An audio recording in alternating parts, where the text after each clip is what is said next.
Julio Cabrera, nací en Orense, una provincia de Galicia. Y llegamos en el año 49 con mis padres. Mi papá era argentino, mi mamá española. Y bueno, en aquel momento, como todo inmigrante, en un barco en tercera clase llegamos. Y mi padre en España hacía pobre en aquella época de represión criminal del franquismo y de miseria espantosa, donde la gente en las ciudades moría de hambre en las calles. Trabajaba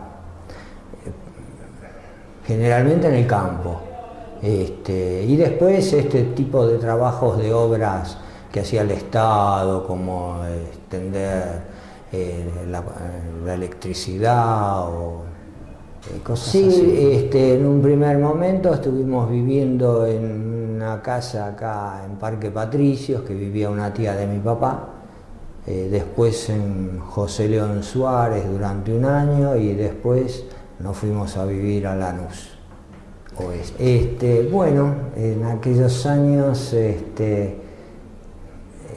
a la escuela primaria, la secundaria fui un año y no quise ir más. Esas cosas equivocadas de adolescente, ¿no es cierto?, donde prefería ir a trabajar antes que estudiar. Y bueno, así, lamentablemente. Sí, yo el primer trabajo que fue fallido, quise ir a trabajar con los lecheros porque me entusiasmaba a ver si podía manejar un carro y tenía 11 años y me salvé. Mi papá me dio una paliza porque justo fui el día de mi cumpleaños y yo le entendía a nuestro lechero que los lecheros venían a las 2 de la tarde a la estación debajo de Puente Alsina y no era a las 2 de la tarde, era a las 12. Entonces cuando yo llegué no había nadie. Ay, ¿cómo vas a ir a trabajar en un carro de lechero que son chicos, todavía tenés que ir a la escuela? Bueno, ese fue el primer trabajo fallido. Y después, sí, cuando terminé ya a la primaria, trabajé en herrería de obra, en zapatería, en metalúrgica, en distintos variados. Yo en aquel momento trabajaba de encargado en un local de pinturería del centro. En aquella época, principios de los 70, la licencia de taxi no valía absolutamente nada, ¿no? Entonces, yo con esa ilusión de juventud pensaba, ¿cómo podría yo comprar mi libertad en esta sociedad en la que vivimos? Y únicamente creía yo de la forma más barata. ¿Cuál era la forma más barata de comprar mi libertad? Creía yo. Y comprarme un taxi. Entonces, ahí, en el año 72, me compré un Falcon 64 taxi, y comencé a trabajar de taxista, porque era algo que me agradaba mucho, ¿no? Me resultaba atractivo, me daba sensación de libertad, aunque trabajaba todos los días 12 horas. Un Falcon estándar 64, que cuando llegó el invierno, y hacía, me acuerdo, un día de un frío de 1 grado, así, tenía en el tablero un botón que decía calefacción, y yo apretaba el botón, pero calefacción no había. Entonces fui a uno de estos talleres que reparan calefactores y radiadores, y le digo, mire, no sé qué pasa, que la calefacción no anda en este coche. Entonces el hombre, a ver, dice, bajó, miró, dice, no, pero estos autos no traen calefacción. ¿Cómo no traen calefacción? Le digo, si en el tablero dice calefactor. Dice, sí, porque es el mismo tablero que el deluxe, pero este es estándar. Así que en aquella época, ni calefacción a los autos estándar. ¿Qué es ser taxista? Bueno, yo como expresión de deseo desearía que todos consideremos que el taxista es un servidor público y que es una imagen de nuestra ciudad. En consecuencia, el taxista tendría que saber, ¿no es cierto?, como casi sabe un guía de turismo.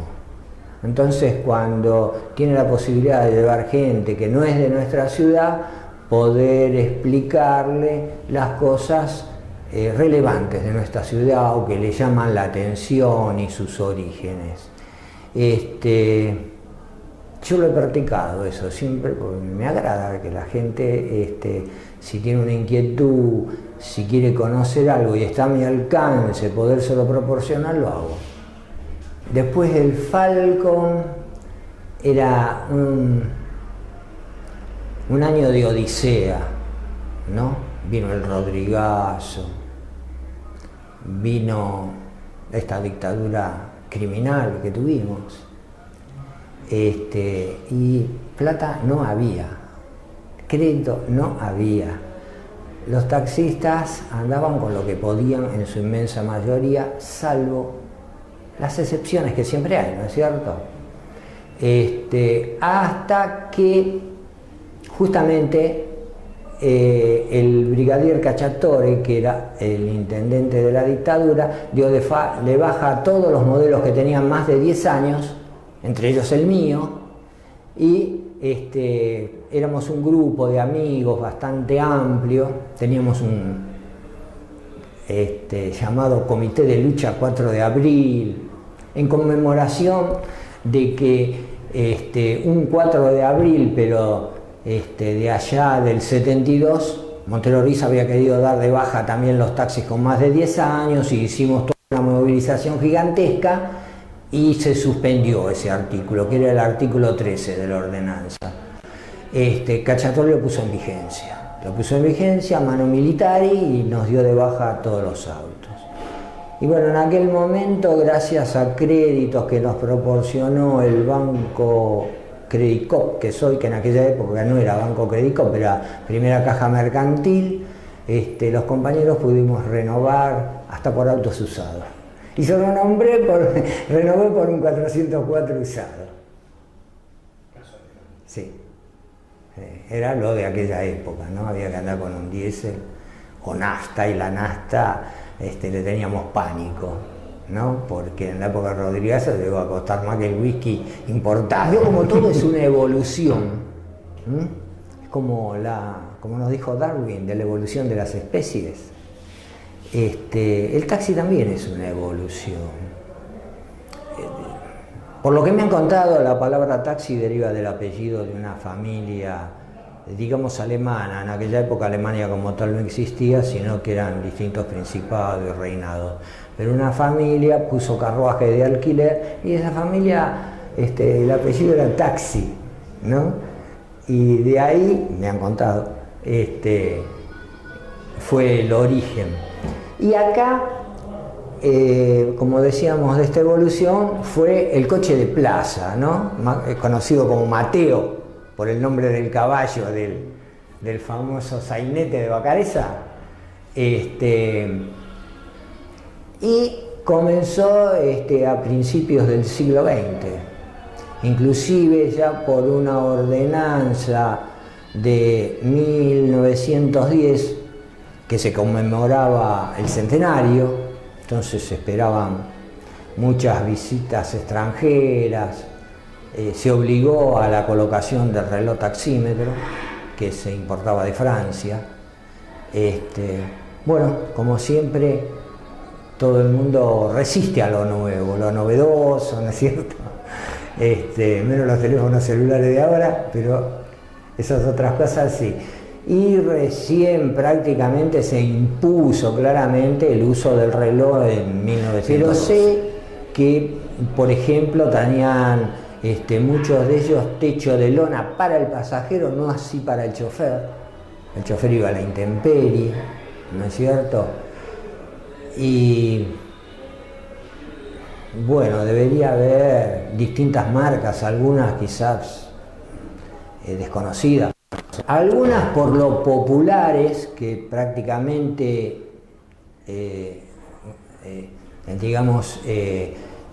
fueron la mayoría en el gremio, otros por lo atractivos, ¿no?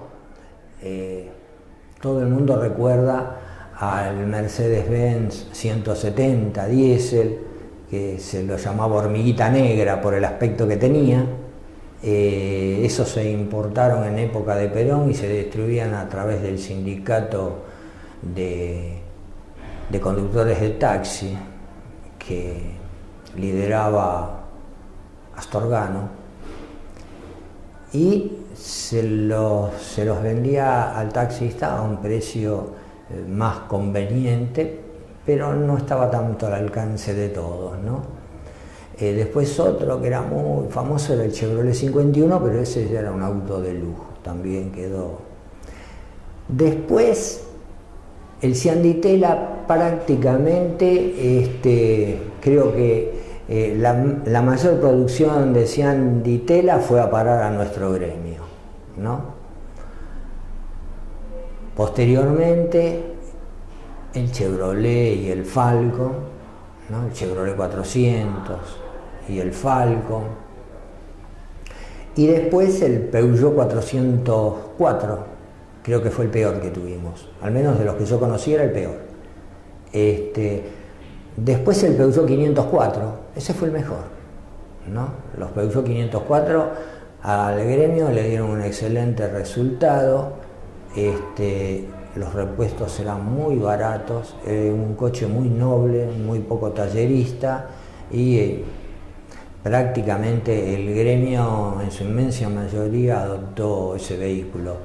Otro vehículo que también fue muy popular en el taxi fue el Renault 12, también un buen vehículo y un vehículo económico, ¿no? Ese también por mucho tiempo estuvo en el gremio. Y después ¿cómo es que era de? Después era de Chrysler, el Dodge 1500. También hubo muchos en el gremio. Un coche a mi criterio muy chico para taxi, pero bueno. Se hacía lo que se podía. Y la vida del taxista siempre fue una vida de mucho trabajo, ¿no? De trabajar toda la semana, de lunes a sábado por lo menos, 12 horas, y muchas veces los domingos abajo del auto. Esa fue.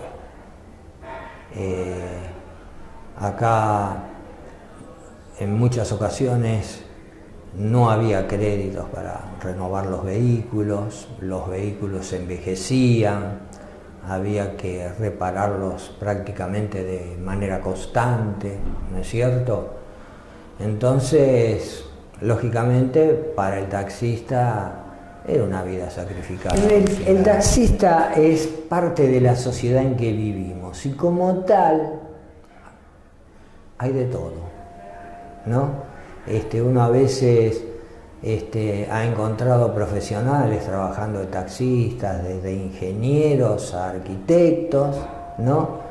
Y ha encontrado otra gente que uno dice, ¿cómo puede manejar un vehículo? Anteriormente hablaban los pasajeros más asiduamente con el taxista. En la actualidad, desde que existe el teléfono celular, no. Por lo general la gente está hablando con el teléfono celular o permanece callada, parte a lo mejor también de estos últimos años porque si salía un tema de tipo político podía provocar una discusión por los diferentes criterios y pensamientos que había al respecto, sí, ¿no? Uno le han quedado viajes inolvidables, como uno dice, por algunas circunstancias, eso no me viene a la cabeza ninguna ahora.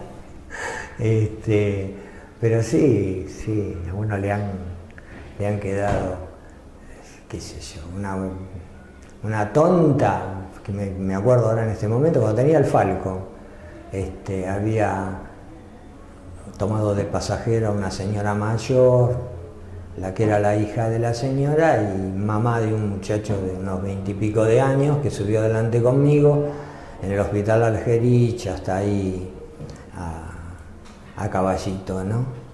Y era ya tarde, casi llegando a la noche cuando los dejé en la casa y yo me vuelvo para el centro y cuando estoy casi llegando ahí cercano a Belgrano y 24 de noviembre, Jujuy, por ahí me veo una cartera arriba del tablero.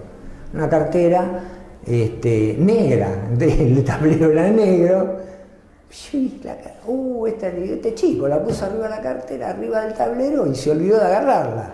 Bueno, fui para la casa ya corriendo, cuando llegué habían roto la ventana, todo, porque tenían las llaves ahí, pobre. No llegué a tiempo, pero bueno, puede hacer. Hablo un poco con referencia a la época que yo trabajaba todo el día, porque hay una congestión de tránsito de tal magnitud que por ahí está arriba también del taxi las 10 horas y no hace los 200, porque no se puede casi circular. Pero aproximadamente está en eso, el taxista que trabaja un turno largo. Hay algo más de 38.000, es demasiado. Esto se debe a una corruptela de quien fue intendente de Buenos Aires, el señor Carlos Grosso. El señor Carlos Grosso falsificó y duplicó licencias, ¿no es cierto? Y una gran cantidad de taxistas se convirtió en un, digamos, reclamante ante la municipalidad, que duró hasta hace muy poco tiempo atrás, porque había perdido sin saberlo su licencia, y otros las obtuvieron sin haberla obtenido nunca. Y aumentó el número de taxis en unos cuantos miles. Hizo un censo, le sacó a los taxistas todos los papeles, y en vez de los papeles les dio un cartón azul como referencia. En aquella época SPAT le decía a sus socios que saquen fotocopias certificadas de todo lo que entregaban, para mañana, si ocurría algo, poder reclamar, porque avisoraba algo así, ¿no? A mí por suerte no me ocurrió, pero a muchos compañeros sí le ocurrió. Y cuando iban a renovar su licencia, en aquel momento lo hacían en el autódromo municipal, se encontraban que en el padrón no estaba. Decían, no, usted no tiene licencia. Sí, esta sociedad en sí nació de las inquietudes de los taxistas que guardaban en los garajes de la cooperativa, Cotax, ¿sí? Porque ahí se reunían, conversaban. La primera entidad que se fundó de quienes manejaban un auto era el Centro de Protección Recíproca de Choferes, pero abarcaba a todos. Esto era específico para el taxista, para defender los intereses del taxista con respecto a las normas que iban imponiendo los funcionarios, ¿no es cierto? Y bueno, entonces un 16 de septiembre del año 35, en un local de ATE, de la Asociación de Trabajadores del Estado de la calle Chile, se fundó la sociedad, el rol que siempre deseó asumir, primero la defensa gremial del taxista, después el asesoramiento en los temas tanto legales como contables, para hacer trámites de escribano, ¿no es cierto? Y después de tratar de mejorar, digamos, la capacidad del taxista.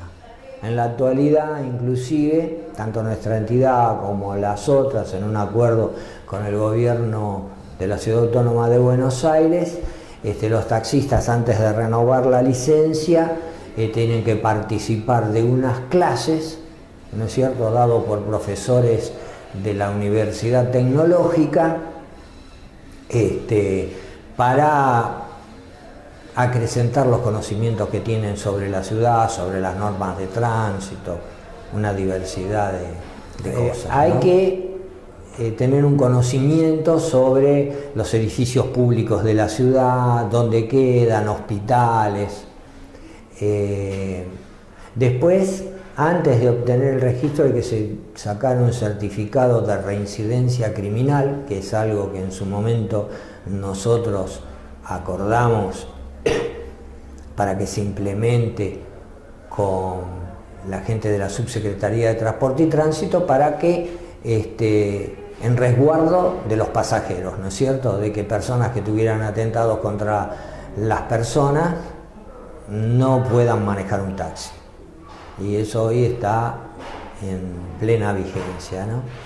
Y después, bueno, como en todas las profesiones, se tiene que ir haciendo. La zona esta que nos referíamos de Juncal y Coronel Díaz era un barrio donde alguno todavía subsiste hoy, ¿no? Pero la mayoría son todas grandes torres, que había galpones municipales, estaba la cervecería Palermo, y sobre Juncal, antes de llegar a Coronel Díaz, unos 20-30 metros de atrás, había un antiguo boliche que era de un taxista.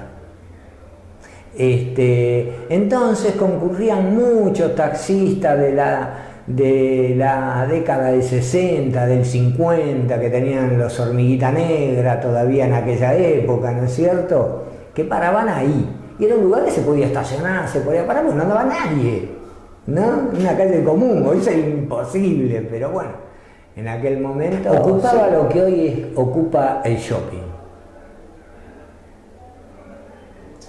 Y, ¿cómo es? La calle Arenales estaba cortada por la cervecería. La abrieron al inaugurarse el shopping. Había carbonerías. A una de esas carbonerías al sótano fueron unos presos que habían hecho un túnel y se habían escapado de la Penitenciaría Nacional.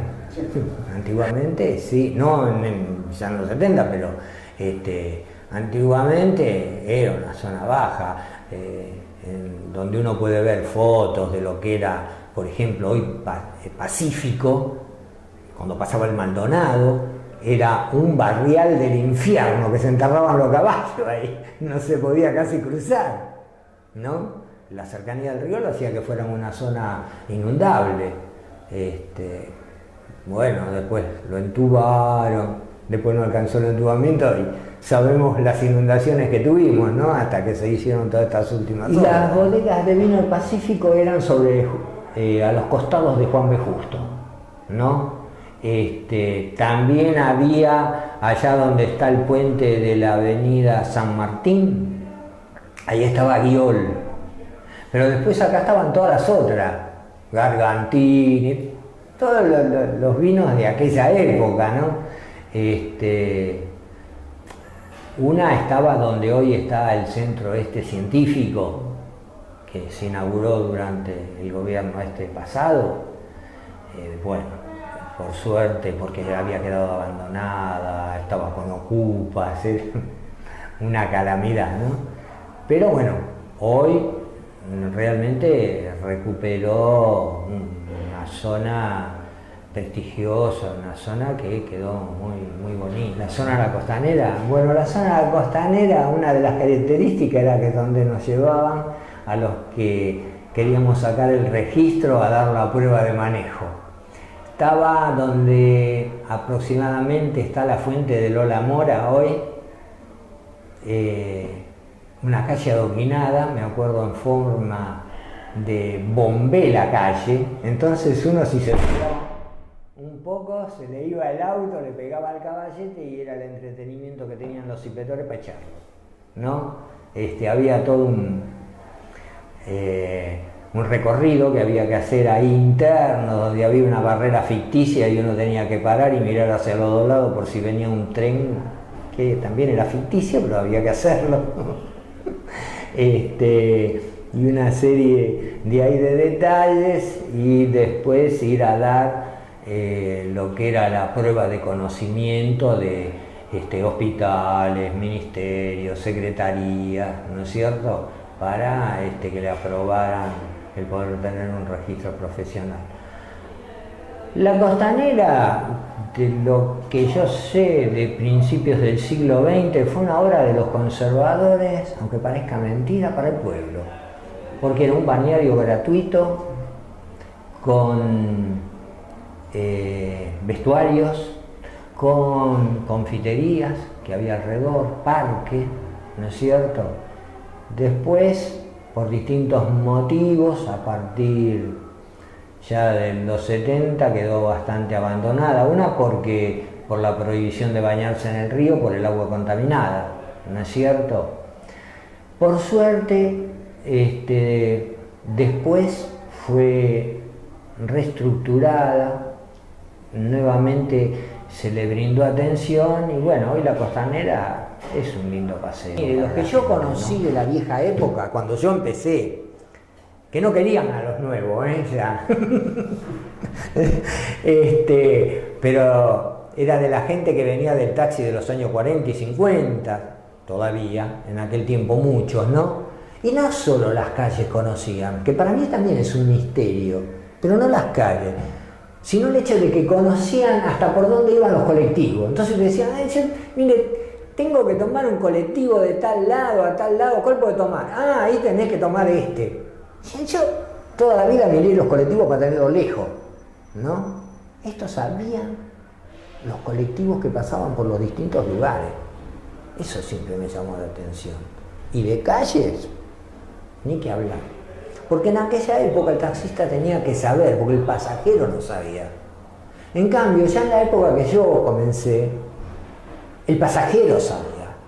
Entonces, como uno no sabía, mayormente, le decía, ¿me puede indicar? Y el pasajero decía sí, y si le decía que no sabía, decía, mire, ¿quiere tomar otro? ¿Quiere que miremos la guía? Para evitar problemas, ¿no es cierto? Pero los taxistas de antes sí sabían. Era como vanagloriarse de que conocían las calles, era como, qué sé yo, me acuerdo en conversaciones de las mesas de café, decir, ¿dónde queda tal lugar? En vez de contar viajes, preguntaban, ¿no? Era como una especie de examen. Hay tal calle, ¿vos sabés dónde está? Entonces le decía, sí, esta calle está en Pompeya, porque nace acá y muere allá. Y nosotros, yo que era jovencito, ¿no? Tenía 20 algo de años, me quedaba sorprendido. Siempre tuve suerte, me trataron bien porque yo escuchaba, ¿no? Yo me gustaba escucharlos y por lo general asentía. Entonces me estimaban. Yo aprendí muchos de ellos. Muchos de estos muchachos a manejarme en la calle, aprendí hasta a desarmar el carburador del Falcon, limpiarlo y ponerlo, ¿no? Y bueno, como siempre uno aprende de los demás si tiene voluntad de aprender, lo sigo practicando. Y yo digo, lo más lindo que me dio la vida de taxista fue tener independencia en mi parte, aunque dependía de mi conciencia que me ordenaba que tenía que trabajar las horas que tenía que trabajar todos los días. Yo sabía que era libre. Tener la posibilidad alguna vez de poderme ir de vacaciones con un auto, con mi familia, que cuando uno es muy joven eso le trae mucha ilusión, ¿no? Y yo la elegí la vida de taxista. La elegí. No, a veces muchos compañeros o muchos muchachos tienen que tomarla por opción y no le agrada, entonces la sufren, ¿no? Yo la disfruté, ¿no? Y la sigo disfrutando, porque yo trabajo toda la mañana, hasta el año pasado también trabajaba a la tarde cuando me iba de espata hasta las 10 de la noche. Ahora este año hay tanto trance, yo salgo de mi casa a las 7:30 de la mañana, llevo la documentación de los socios que le hacemos la licencia, las tarjetas de chofer exacta, y después trabajo hasta las 10:30, 11 que vengo a España. Porque me gusta aparte, me gusta, ¿no? Trato de hacerlo bien para que el taxista tenga una buena imagen por un lado, y por el otro lado considero que también uno cuando está en una comisión directiva tiene que estar en la calle para después discutir con propiedad con los funcionarios, ¿no?